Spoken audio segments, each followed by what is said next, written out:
Excellent début de semaine, bonjour à tous, bienvenue dans cette nouvelle émission du point de marché quotidien et hebdomadaire sur l'USD-CAD. Ici François Blé, Frank Belfort pour décrypter avec vous le marché en ce début de semaine du lundi 16 septembre 2019. Alors, cette semaine, bien sûr, tous les regards seront orientés vers la Fed, donc le mercredi 18, la Fed qui va décider encore une fois de plus on va dire, orienter sa politique monétaire justement aux États-Unis.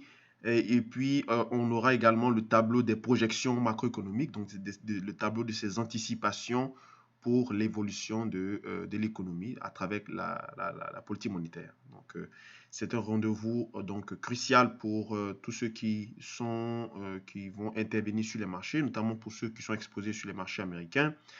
Et bien sûr, le consensus attend à ce que la Fed baisse les taux d'intérêt au moins de 25 points de base. D'accord?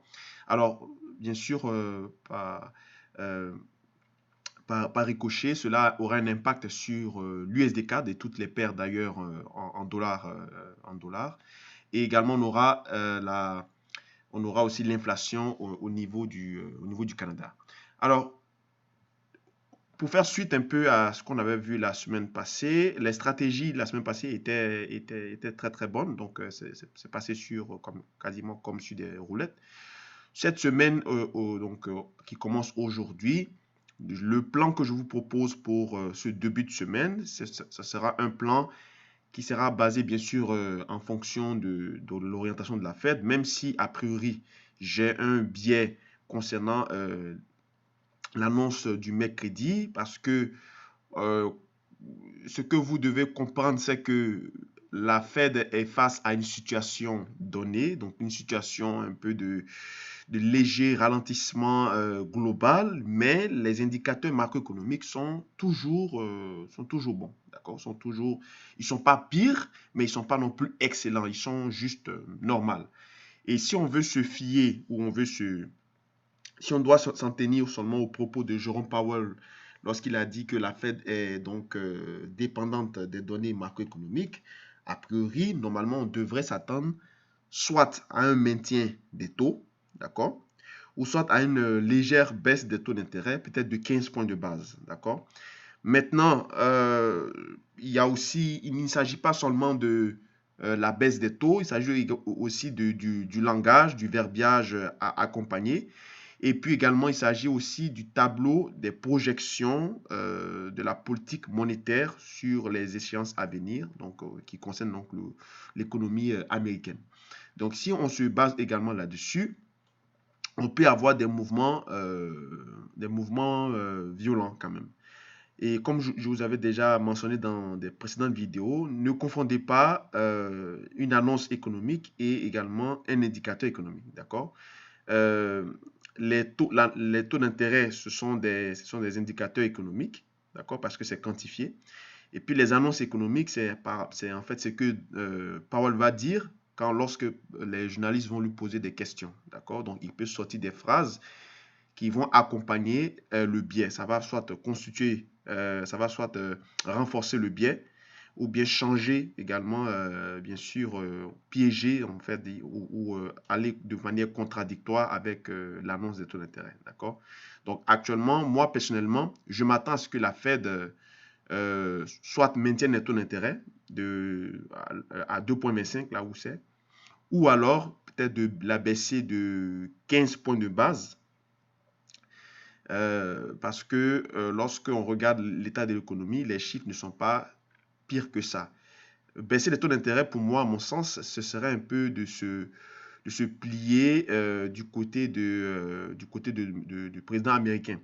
Sachant que on a vu récemment que il y a une trêve annoncée entre la Chine et les États-Unis, donc un report des sanctions douanières, des tarifications douanières qui étaient prévues pour le 15 septembre, ça a été reporté au 1er octobre, vous comprenez?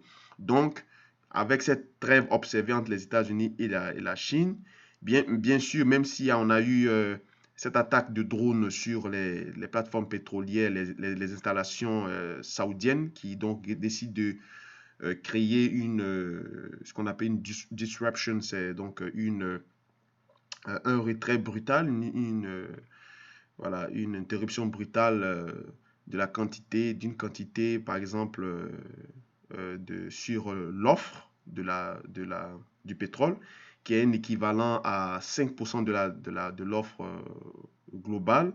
Cela a fait décaler brutalement le pétrole d'un gap d'environ 20% depuis l'ouverture du dimanche soir.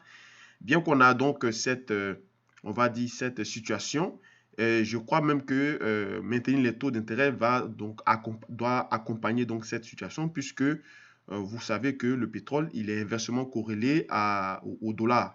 Alors, sachant qu'on a une situation bien particulière d'un léger ralentissement de la demande mondiale, du fait que le pétrole n'était pas en fait, il ne progressait pas à la hausse, et que maintenant il a eu un gap brutal, et il tendait à se stabiliser entre la zone des 50 à 55 dollars le baril. Là, on a touché les 60 dollars le baril.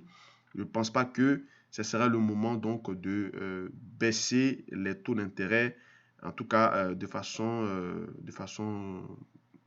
on va dire, dans la même proportion que cette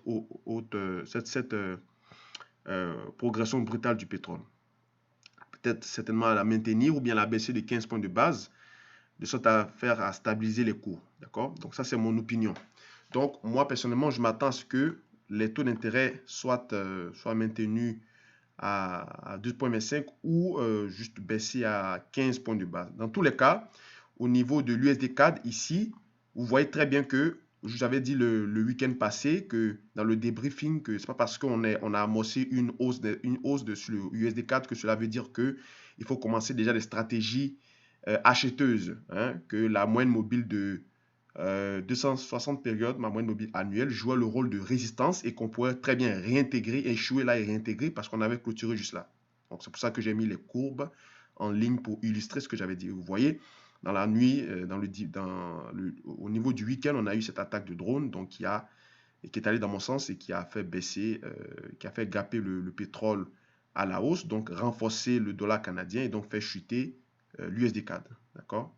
Et on a le biais technique hebdomadaire, donc qui est en fait qui correspond au niveau de la moyenne mobile ici. Donc, ce qui veut dire que tant qu'on ne passe pas, d'accord, cette zone ici, la zone des 1,32 850, 1,33, tant qu'elle n'est pas passée, pour aller tester les autres zones qui font office ici de pouvoir maintenir l'évolution de l'USD CAD, on est baissier. Donc, les autres zones sont à peu près au niveau des 1,33 1,33,74, donc 1,33 740 et 1,33 550, 55.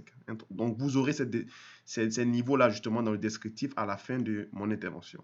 Voilà, pour la stratégie de cette semaine. Donc, tant qu'on n'atteint pas ces seuils qui sont ici, on ne peut pas parler donc de reprise haussière de l'USD CAD. Vous voyez, donc on est toujours dans ce pullback qu'on a eu ici, mais qui est en train de osciller sur la moyenne. Donc, cette semaine, je m'attends à ce que la Fed soit, on va dire, très évasive sur on va dire, la tenue de la politique monétaire, maintienne les taux à 2,25 ou baisser les taux de 15 points de base, donc pour l'amener à peu près, au lieu de 2, l'amener à peu près à 2,10, d'accord? Et puis avec des projections macroéconomiques qui sont quasiment, on va dire, légèrement à la baisse, d'accord? Donc réviser légèrement à la baisse, compte tenu de ce rythme, on va dire, de croisière qu'on a amorcé qui nous amène à l'entrée d'une récession prévue pour le printemps, à la fin du printemps 2020, d'accord? N'oubliez pas qu'en 2020, il y a les échéances électorales, donc j'imagine le président Trump sera candidat à sa propre succession.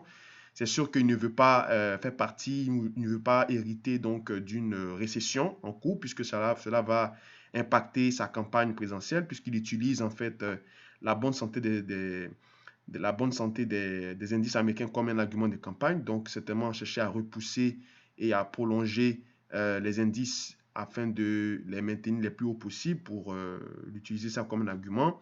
Donc, certainement, c'est le deuxième mandat de celui qui va succéder à Trump ou lui-même, si c'est lui qui est succédé à lui-même, qui risque d'hériter de cette récession. D'accord? Mais on le sait, le Trump trade encore risque d'avoir lieu. S'il est réélu, ben, les indices vont encore réaugmenter encore. Voilà. Parce qu'il a l'art de pouvoir maintenir artificiellement les indices. Il a fait ça, il nous l'a déjà démontré depuis maintenant 2 ans. Donc, pour terminer mon propos, pour l'instant, USD CAD, cette semaine, on est baissier.